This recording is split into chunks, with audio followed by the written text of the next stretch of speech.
最近就有一位来自马来西亚的女博主联系上了我，想要让我替她组装一台特殊的电脑主机，也就是我身边这台樱花主题外观的电脑主机了。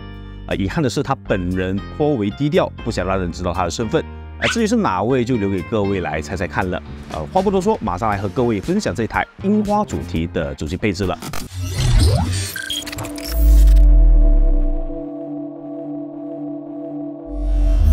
这一次的配置比较特别，有部分硬件像是 CPU 和主板，还有固态硬盘是女博主本身之前就有的，所以我这里只是额外准备其他的硬件，特别是针对樱花主题的硬件选择，一共是有3件，分别是来自海运西索尼、汉讯 Power Color 以及酷冷至尊 Cooler Master。首先是海运西索尼的 Vertex Refold Sakura 樱花限定电源，本身就是 Vertex Refold GS1000 ATX 3.0 的换壳款式。原生支持 ATX 3.0 和 PCIe 5.0协议，采用了全日系电容用料，并且提供了高达12年的质保，可靠性与耐用性绝对有保障。而在外观的部分是采用了主白色外加樱花粉色的点缀设计，旁边也有粉色的樱花树水墨图，同时在边缘一侧也还带有日文字的设计字样。风扇位的外框中心别具一格，在原定海运 S 字的 logo 上添加了樱花的图案。另外，除了电源本身，模组线也针对樱花主题进行了定制化，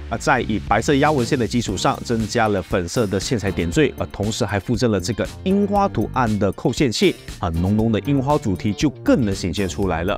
另外，这边还是得提一句，这一款 Vertex Refold 樱花限定版电源是只在日本贩售的，而我则是费尽心思才搞到这款电源从海外发到马来西亚。第二张硬件则是这张汉讯 Power Color 的 RX780 ST 樱花犬 Hillhook Sakura 限定版显卡，原生设计是来自 RX780 ST 地狱犬，但它并不是单纯的只有外壳的不同，就连显卡 PCB 也都是白色的，更加贴近樱花的主题。同样在外壳的部分是采用了主白色外加樱花粉色的点缀，并且背板的灯光与风扇灯光颜色均改为樱花粉色，更能贴近樱花主题的感觉。本身采用双8冰供电，最大 TDP 为263瓦，完全不用担心海运的 Vertex Refold 电源会带不动。显卡内的散热器采用了5根6毫米的热管，搭配上3把风扇的设计，它的散热表现也值得期待。待会也会稍微测试一下。最后一个樱花主题的硬件就是来自酷冷至尊 Cooler Master 的旋风 Masterboard 520 Mesh Sakura 樱花限定版机箱，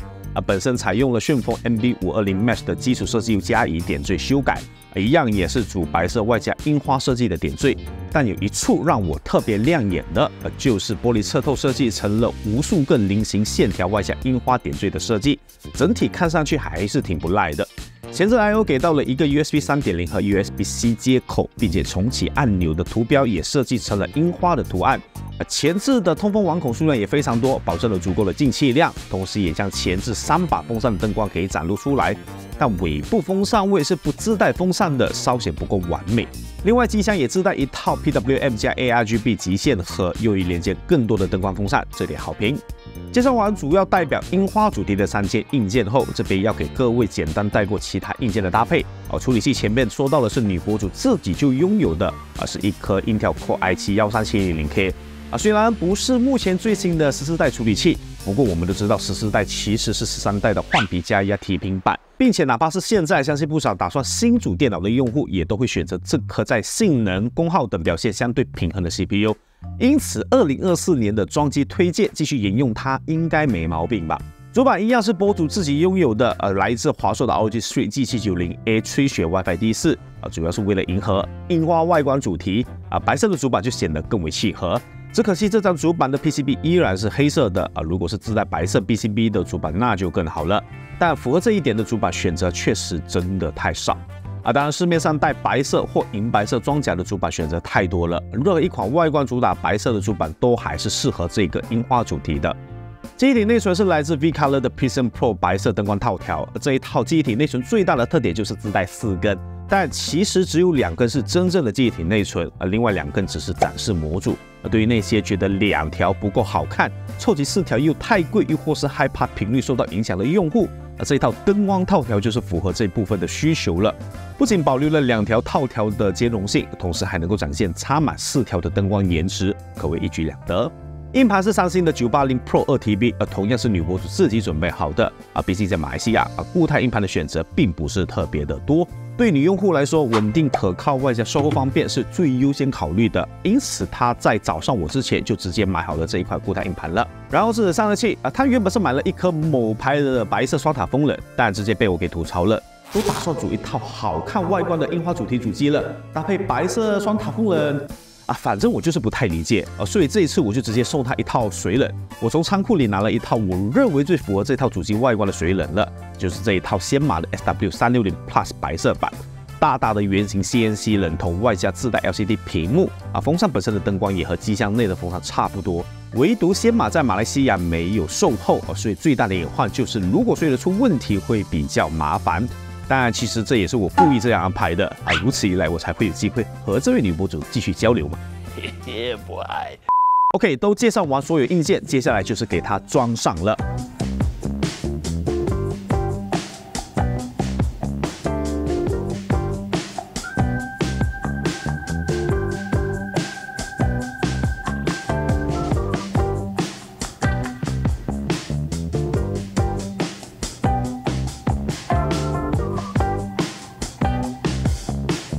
机箱后方少了一个风扇还是不够完美，好在我有多的 VK V12F 白色风扇虽然灯光外形和其他6把稍显不同，但整体看上去还是顺眼的就行了。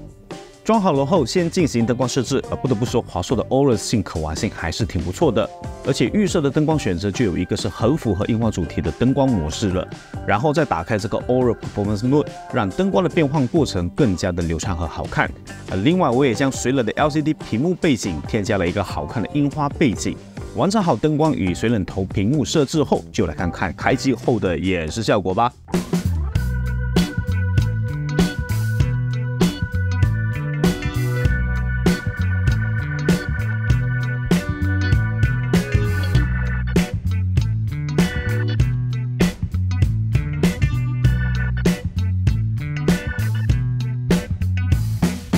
不得不说，整体看上去还是挺好看的，只可惜少了一个显卡树状支架来展现更多显卡的外观。但由于时间紧迫，只能等下次有机会再帮它做改动好了。最后我也在 BIOS 内做了简单的降压调整华硕的 BIOS 降压设置还是比较简单的只需调整防掉压和设置手动电压即可。完成了降压设置后 ，Cinebench R23 的跑分属于正常的性能表现，然后再通过20分钟的 FPU 单烤测试温度从原本默认的90度下降到了75度，软显功耗也从默认的200瓦下降到了154瓦。当然，由于采用了最新的 BIOS， 默认状态的功耗与温度表现也已经很不错了。而这一次只是手痒痒试试看这一套组合的降压表现，实际交到女博主手上还是恢复默认好一些。然后是显卡的温度测试，在进行了负 Mark 2的压力测试10分钟后，这一张 RX 7800 SD 樱花犬的功耗来到了266瓦，显卡核心温度也仅有57度，热点功耗也在77度左右而已。同时，显卡的风扇转速还不到900 RPM， 整体的噪音表现算是相当不错的。最后我也跑了个 3D Mark Time Spy 获得了总分超过21000分的成绩。游戏实测里，在赛博朋克2077中采用 4K 分辨率外加最高画质设定，搭配上 FSR 2.1 平衡档设置，最终能够跑到平均接近70帧左右表现还算不错当然，光是这种特效我就不开来测试了懂的都懂。最后给各位做个总结前，来说说为何这次会以樱花主题元素作为装机主题其原因就是那位女博主前阵子从网上看到了这一张 RX 7800 SD 樱花犬以及海运的 Vertex 樱花限定电源最终才被种草想要组装一套樱花主题的主机，也因此才找上了我毕竟这3件樱花主题的硬件在马来西亚还真不好搞到，我也是和品牌方的负责人直接对接联系才搞回来的整个过程也耗费了不少的时间。当然，可能也会有不少朋友会问，为何不组全套 AMD 别问问就是我也这样想过的。我还特地去找了某牌弹着1块全白的 AMD 主板只不过后来得知它已经有了 CPU 和主板，再加上得知它也有直播的需求，因此我也觉得带和谐的 13700K 会更合适一些枉费我还花心思找品牌方沟通。